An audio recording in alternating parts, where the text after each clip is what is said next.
Hi, Kristen and Joseph. Hope you guys are having a great day today. This is your video lesson. I got 3 things I want to talk about. I'll go down the list.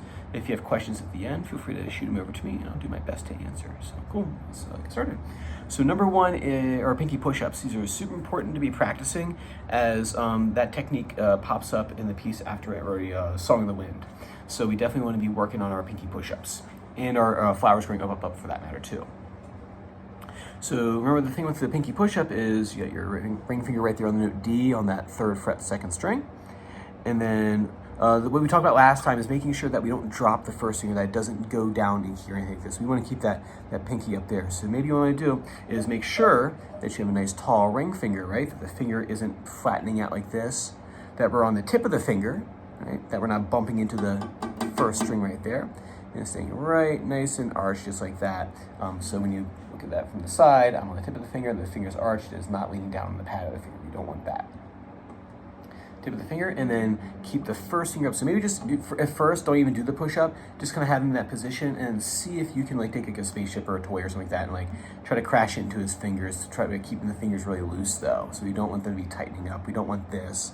Right, we want to keep that nice and relaxed. Once you can kind of get that relaxation on the tall ring finger on the tip, once you get that consistent, then go ahead and try to do the push-up.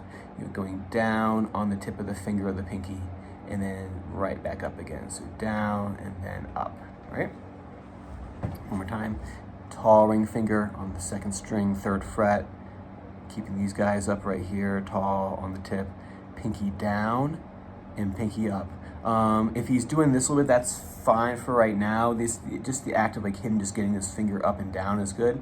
If you don't have a guitar around, remember you can always go back to that Quiet Coyote kind of hand and do this right here. We have the pinky like this, and then just lift the pinky up a short distance and then come back down. So making sure really to work on this, because those pieces after Aunt Rhody, every one of them will use the pinky in some form. And then when we get into Rigadoon, that's when we go sideways with it, and then that's even more challenging, but you'll get it though.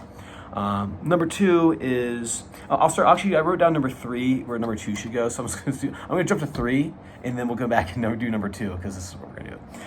So Aunt Rhody, the teaching point for this one is the really fast on and off of the middle finger on the 3rd string on the note A.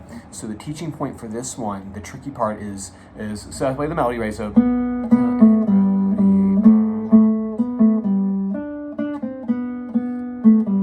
that right there can be kind of tricky for the kids. That part right there, we'll start it today.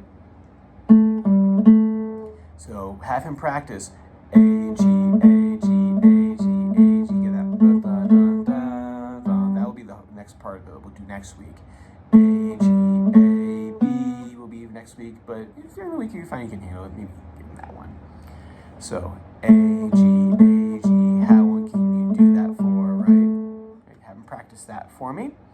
And then lastly, Aunt Rhody, I put in brackets right here the part that he already knows, that B. So B, B, A, G, G. And I suppose for my purpose of trying to teach it to him over a video, the next bit, I've written out the notes for you.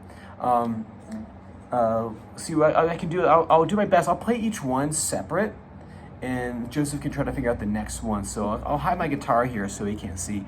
So Joseph, so after the part you already know, and your mom will explain this to you, and make sure it's all clear what's going to happen.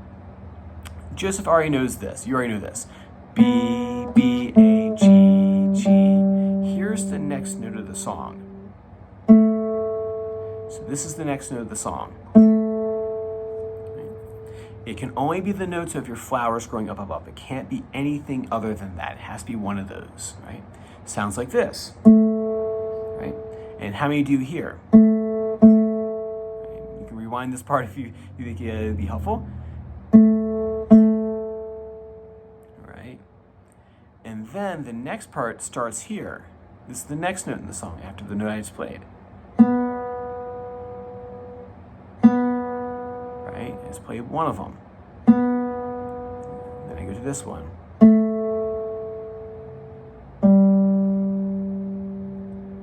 So.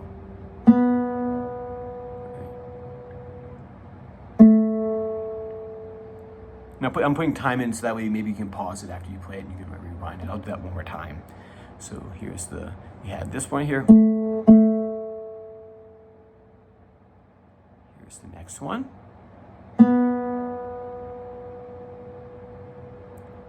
Here's the next one. Oh, oops. Here's the next one. Here's the next one. All right. Do it one more time.